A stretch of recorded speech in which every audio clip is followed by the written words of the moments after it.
46 dun ni sila kabuok pag drop na to no, karon 29 na lang. So what's up mga bay?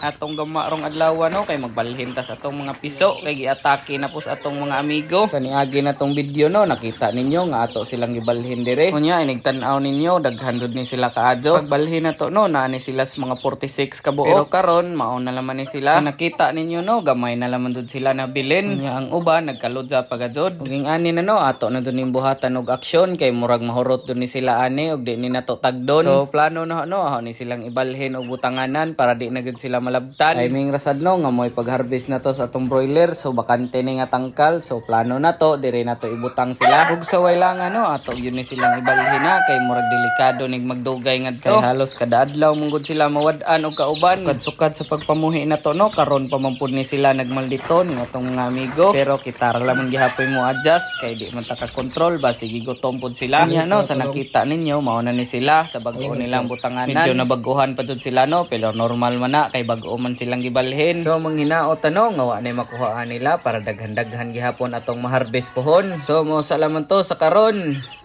Happy farming.